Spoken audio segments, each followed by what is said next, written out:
Hello there everyone. A lot of you probably recognise me. I'm Taff from the Newport County blogs that I do. Obviously our season's over and the World Cup is about to start, so I thought, hey, why not do a World Cup blog, eh? I could do, basically on this particular episode is going to be a review on the teams that are in it and how I think the World Cup myself, a prediction on how I think it's going to work out. And then I'm going to do daily predictions and reviews on the games that happened the days before. So the first thing I'd like to point out is the fact that from all the World Cup squads, 124 of the players going, which is by far the greatest amount from one based area. England and Wales have got 124 participants in the World Cup, based, within the English and Welsh game. So England and Wales 124, and the closest to them then is 81 from Italy, and then you've got 66 from Spain, 77 from Germany, 34 from Russia, and so on. I could go on, 43 from France and all that. But then I want to go on straight to the actual teams in the World Cup, how I think they'll do, who their main players are going to be, and basically where I think they're going to end up finishing. So within their groups, and then as we move along, then I will start predicting how I think the World Cup is going to go. I'm going to say, first of all, that if Brazil haven't got the bottle to play in front of the expectation of their home nation, I personally think it's going to be Argentina who are going to take it for the sheer firepower that they've got. But we're going to go on to Argentina a bit later on. Obviously, European teams effectively don't tend to do all that well. I'm not saying that they don't do well, but it's very rare that you'll see a European team win the World Cup when it's based in an American country. But then my team, if it decides to change anytime soon, would have to be Germany. But that's for me. I know a lot of other people are speculating, a lot of other different teams, and people seem to think that a dark horse are going to take it because of how open it is this year. Well, let's just wait and go and see who basically I think it could be the standout players for each team, whether they're going to win their group or not, and we'll take it from there. First of all, obviously, the first team in Group A is Brazil, the host nation, the favourites as well to take the competition. The obvious players for them, for me personally, would have to be Neymar, Hulk, and I'd say David Luiz, because for me, the team that gets to defend the best is going to be the team that ends up going the furthest. Either you're going to win it through sheer firepower, or you're going to cut teams down. You're going to cut the firepower out. I think Neymar, Hulk, and David Luiz are the three players to look out for. Neymar is being tipped to be one of the standout players of the tournament. He's finally made his European move this year, and obviously Brazil and Croatia play out our opening game. Obviously there's plenty of good players. Thiago Silva is probably their greatest defender in my opinion, but David Luiz for me is a footballing centre back, and if his defending is on cue, if he is good with his defending in this tournament, then he's going to be one of their more standout players. I think he's a very talented, gifted footballer, and he's got the physique and football brain to play a good defensive game, which is why Paris Saint-Germain paid 50 million for him, in my opinion. So yeah, that's Brazil. That's their three players I think are going to be their ones to watch, and the ones that are going to effectively do the job for them. Croatia, Mario Mandzukic for me is going to be their main man to watch, and obviously you've got Luka Modric, and you've also got, for me, Rakitic from Sevilla, who's being tipped to move to Barcelona. Let me just adjust this camera a little bit. You can't really see me that well, can you? Whether that's a bad thing or not, Yeah, there we go, that's better. Yeah, so for me, Rakitic, Modric, and Mandzukic are going to be their main men. I think they got the kind of team that's going to make it a good opening game for the World Cup. Obviously, that's tonight. I'm looking forward to that. I finished work just in time to make it for kick-off. I'm going to miss the opening ceremonies. Oh well, who cares about that? It's all about the football, really, isn't it? We don't need to be entertained other than from talented players with a ball, basically. Yeah, so Mandzukic, Modric, and Rakitic are going to be the ones to look out for. Obviously, there are a few players like Jelavic and Dario Serna, who could also play a good part, but ultimately them three I mentioned before, possibly even Eduardo, yeah, Eduardo playing against the team he possibly should be playing for, really. But then would he really be in their squad? Probably not. He plays for Croatia, he's paid to play for them, so fair play. But then, yeah, I think they could do pretty well, Croatia. They always tend to, well, they don't disappoint, do they, really? So yeah, I'm tipping them to do decently. But then Brazil are the main team from this group. I mean, when we move on to Mexico are always a very, very capable team. They always provide some attractive football, free flowing, fast tempo stuff. I think Giovanni Dos Santos is going to be one of the ones you're going to look out for them. Obviously, Javier Hernandez from Manchester United is going to be one of their main players as well. And obviously Hector Herrera from Porto is going to be a big one for them. Not overly many Mexicans tend to come to Europe, but when they do, they don't tend to be bad players. Like Dos Santos is a hit in Spain at the moment. Javier Hernandez, I say, was a hit for Manchester United until this season. He haven't particularly had a good run of he. And I think players like Guardado were obviously going to play well for them, and I think Ochoa could be a key player for them in goals. But I think their main player, one of their three, is going to be Herrera that you're going to want to watch for. And I think Mexico, for them, whether they get through or not is going to depend on their score against Croatia. I think it's going to be between them two for second place. Personally, I think Croatia are going to take second place. Brazil are going to win. And Cameroon are going to finish bottom. Although they're not exactly going to make it easy for anyone. They still got Eto'o, still a good player.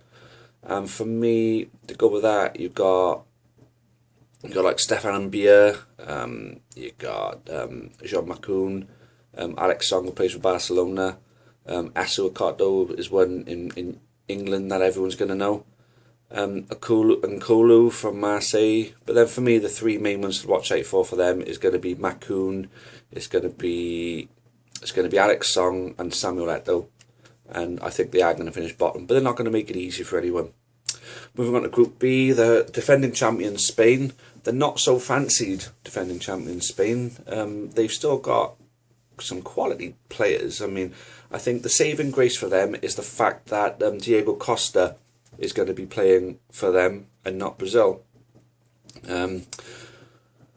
They're pretty short-handed on strikers, although it depends who they're going to play up front, really. I mean, Fernando Torres and David Villa ain't what they used to be. Pedro possibly could be a big key player for them.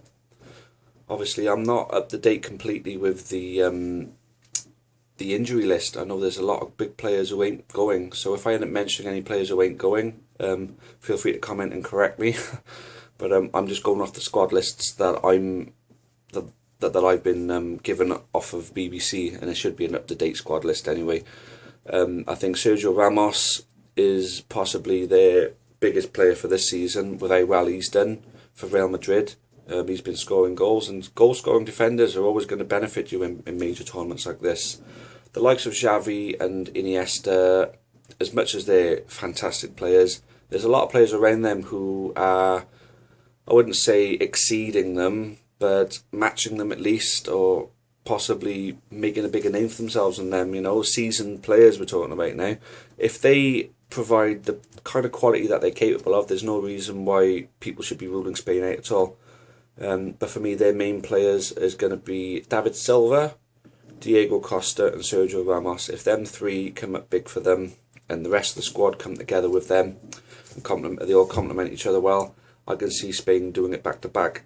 But European teams in South America, if any team is going to be able to cope with the heat, it's going to be the Spanish. So they are going to be a big one to watch, I think. Netherlands, Holland, right. Now, they remind me very much of England. They got a lot of budding young players coming through, but a few of their, renowned big world-class players are still kicking around for them. Obviously, for me, their three main players are going to be Wesley Sneijder, Arjen Robben and Robin van Persie. Effectively, they're their three best players, but then they've still got a lot of youngsters coming through, especially in the defensive area, if anything. I don't think their defence is going to be enough to hold out. I think they may struggle to finish second, because obviously the next team I'm going to be looking at, Chile.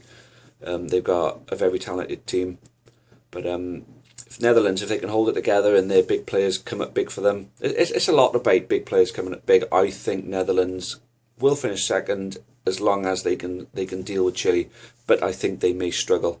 The obvious ones for Chile then, if we move on to them, you've got Alexis Sanchez, obviously we will know Bozajor.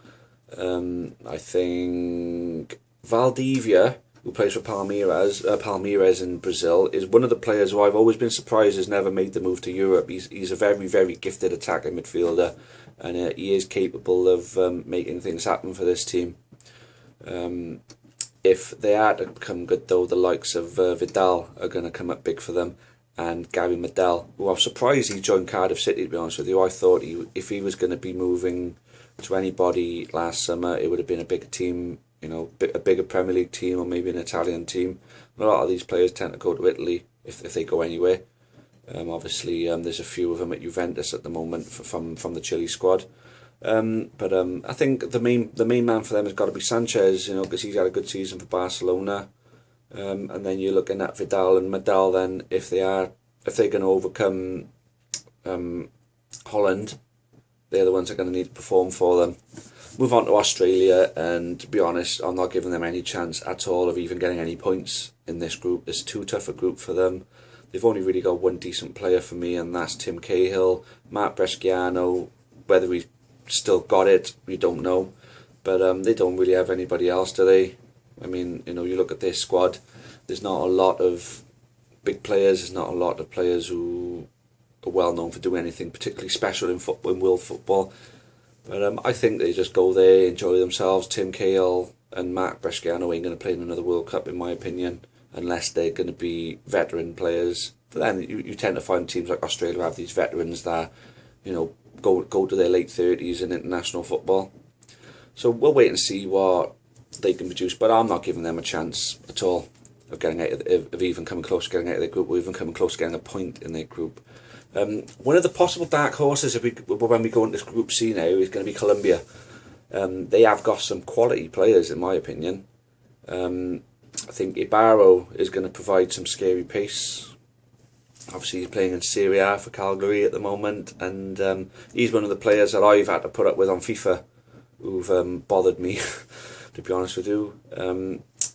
Yeah, he's a fast player. I'm thinking Guarin, who plays for Inter Milan. He's always been a big player. He's always been around, and he's been in Europe for quite some time now. Who else? I think Yepes and Zapata and Alvarez Balanta. Three big defenders, three quality defenders. Balanta's still quite young. Mark my words, he is going to be class one day. I'm thinking Yepes or however you want to pronounce it. Him and Zapata both play for AC Milan. Zapata's probably the better of the two. Yepes is probably the more experienced of the two. But say the only way they're going to stand a chance really, they're a good team, but they're only going to stand a chance of going far in this competition if then defenders come up big for them. But yeah, the likes of Ibarro are going to basically do it for them. They're going to be missing Falcao, of course, and Luis Muriel. I don't see him on their list. He must be injured or overlooked, which is surprising if he is overlooked. But no, without Falcao, they're not going to have the firepower. But I think if the defenders hold it for them, you never know. Dark horse possibility.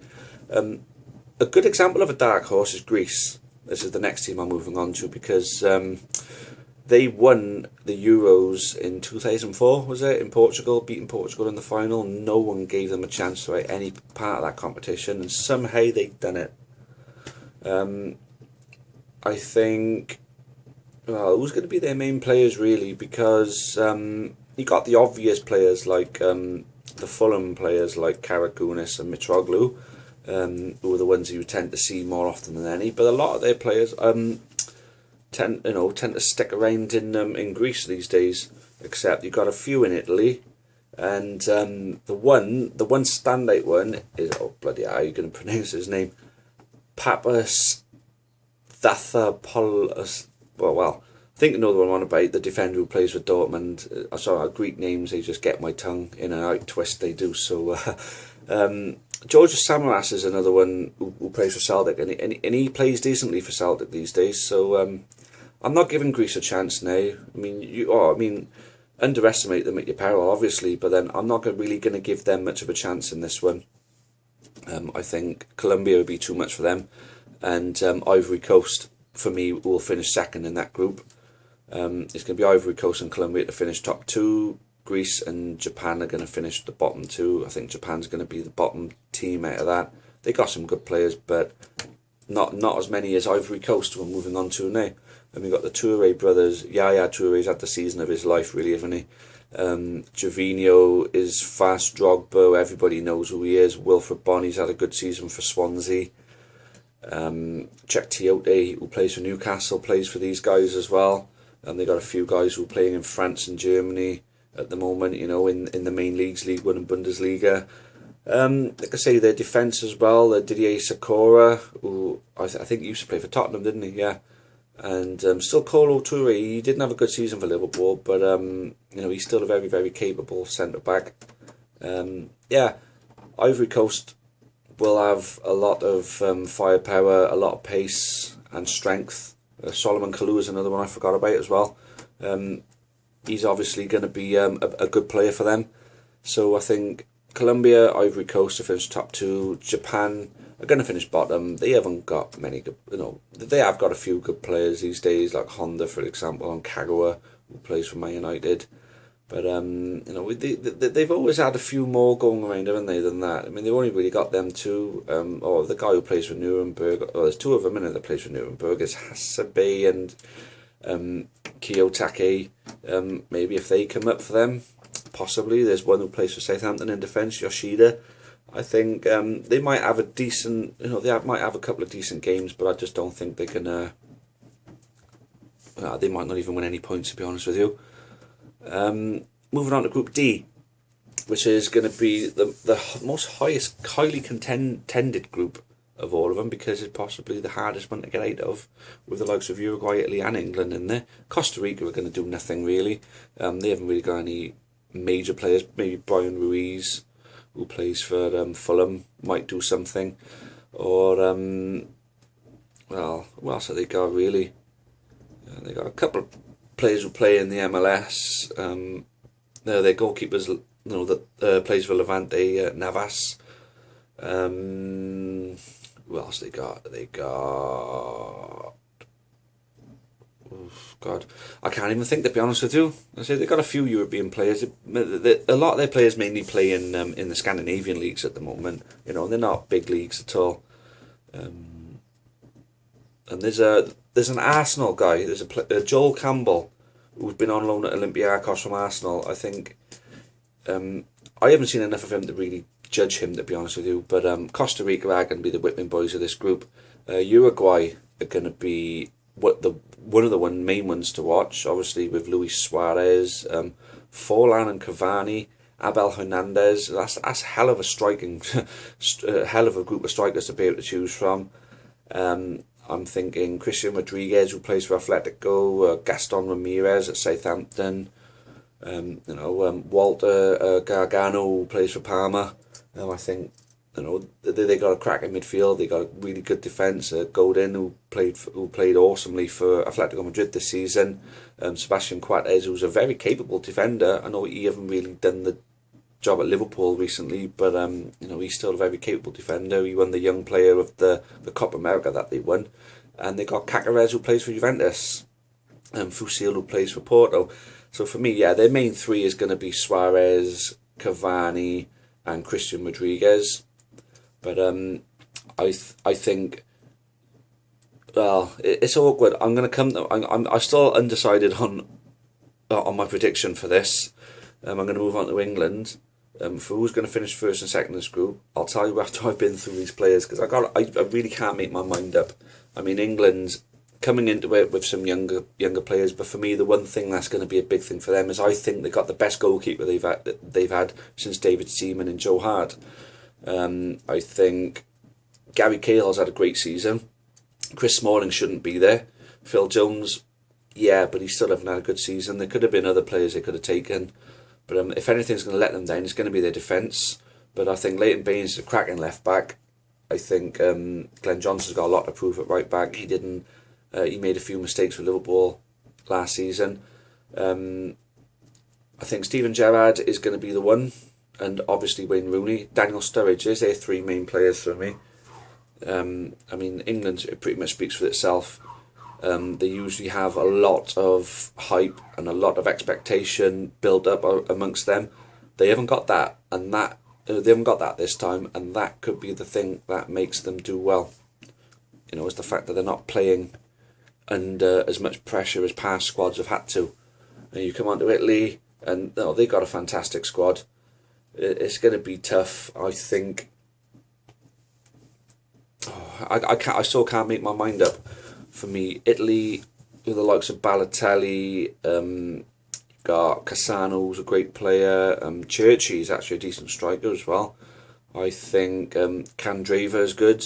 I like Marchisio, Thiago Motta I like, and De Rossi. And the defence, for me, is one of the best defences in the tournament. You know, you've got Barzagli and Chiellini, probably the best centre-back pairing of the entire tournament for me. Buffon is an obvious goalkeeper, who's possibly still one of the best in the world at the moment. I think if... Oh, this is hard. I'm just going to say Uruguay, England. Why? Because I think Italy's defence won't cope with Suarez. I think England's defence will cope with him better because they know him better, and it's as simple as that. Shoot me down if you must, but I'm going England, Uruguay. England are going to surprise Italy. I think they're going to hold Uruguay, and everyone's going to beat Costa Rica, and I think Uruguay are going to beat Italy. Right, I'm not saying that's one to get your money on, but then that's just being put under pressure to make a decision. That's how I think it's going to go. Group E, Switzerland could be a dark horse, a good call for a dark horse as well. I think Shaqiri and Berami are really good players. Inler is a really good midfield. They could have a strong midfield. I think their defence might be the thing that's going to let them down, actually. I think their main goalkeeper is going to be Benaglio at Wolfsburg. He's a decent keeper. The defence, I mean, they've still got players like Senderos, who I say is surplus, you know, to anything that's going to be good for a World Cup squad. If they are going to do well, I think Barnetta, Berami and Shaqiri and Inler as a midfield, I think that's, if they're going to play a four-man midfield, that's what it's going to be. I think they're going to be the ones that's going to make them do well. But they haven't got, well, say, looking at their squad, their group though, I mean, Ecuador, capable of doing well with the likes of Valencia playing for them. They got Valencia, well, Antonio Valencia. Well, looking at their squad though, I mean, who would you say? Because not many of them have made the trip over to Europe, but they have flocked out. I'd say their main man is going to be Valencia. I can't. Caicedo didn't live up to the hype in England. He was obviously at Man City for a little while. Didn't really do anything. I mean, he's playing for Al Jazeera, you know, one of these highly paid players who are playing in the Middle East. If he's capable of putting in a good performance up front, possibly. You never know. I mean, Ecuador are a team, you know, they'll obviously know each other very well. Teams who know each other very well make great international teams. So I think France are going to be the table toppers of this quite easily. Hugo Lloris is a cracking goalie. They've got the likes of Koscielny, who's coming good at Arsenal. Sacco, who's a cracking defender for Liverpool. Evra still, well, I wouldn't say he's past it yet, but he's getting to be past it. This is going to be his last World Cup, and he's going to want to make up for his last one because he was one of the ringleaders in their issues in the last World Cup. Pogba is a magnificent midfielder, and Benzema and Giroud are going to be, you know, hard to stop. So I'd say France are going to top that group. And if I'm going to stick my neck out, Switzerland are going to finish second. Honduras, they've got a couple of good players. Obviously Espinosa, who plays for Wigan, is decent. Palacios at Stoke. Who else have they got? Let's have a little look. Izaguirre is a good left back, mind. I quite like him. And Figueroa plays for Hull. They got a decent team, but then if any, I think it's going to be Switzerland and France who are going to progress from that group. And if I'm going to be putting money on this World Cup, and I could well do, I'm undecided at the moment. I could well put some money on it. If I'm going to put it on anyone, it's going to be Argentina. Because Messi, Higuain, Aguero, Lavezzi, Maxi Rodriguez I still rate really highly from his time at Liverpool. Di Maria's had a great season. I think their defence could well hold pretty well, considering Zabaleta and Gary. Demichelis has had a good season. Campanaro, who plays for Inter Milan, is still kicking around, and Sergio Romero was a good keeper. Yeah, I think their firepower is going to be far too heavy for a lot of the teams to deal with. So, if you are going to be putting money on anybody, it would be Argentina. If you don't want to go with the obvious favourite Brazil and you want the better odds, I would say Argentina. Bosnia. Now I like Bosnia. They have got some really good players, considering they're not a massive nation. And for me, the obvious Edin Dzeko. Ibisevic is a good striker. Begovic from Stoke plays in their goal. Pjanic, who plays for Roma, I think this could be where he really shines. For me, I've always rated him from when he was at Lyon. He plays for Roma now. And say obviously you've got some you've got Lulic at Lazio, who could well have a good tournament. But then if the one player, if I think of Dzeko and Pjanic and Begovic, I'm going to say them three players as their main men. If they play well, they're going to do well. So obviously we've got Argentina, Bosnia, Iran. Deja could well be their standout player, who plays for Fulham, but Iran haven't got they haven't got a whole host of great players. For me, if they're to shine in any way, I think it's going to be Deja who's going to be shining for them. And I say they haven't got an awful lot of other players who play for anyone really. I haven't really heard of many of their players. No, to be honest with you, no, the only player I've really heard of there is Deja. So yeah, I don't particularly see them doing well. The other team in that group then, in Group F, is Nigeria. Now these are going to be a tough team to beat, I think. Peter Odemwingie, Victor Moses, Amiobi, we all know them very well.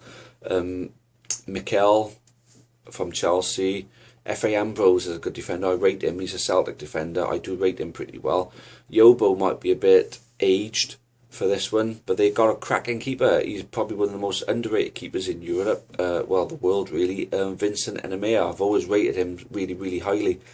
I personally think Argentina are going to top the group with ease, but then for me, I'm going to go with Bosnia to finish second. I think Nigeria might just miss out. I think Bosnia might beat Nigeria, and the obvious whipping boys are going to be Iran.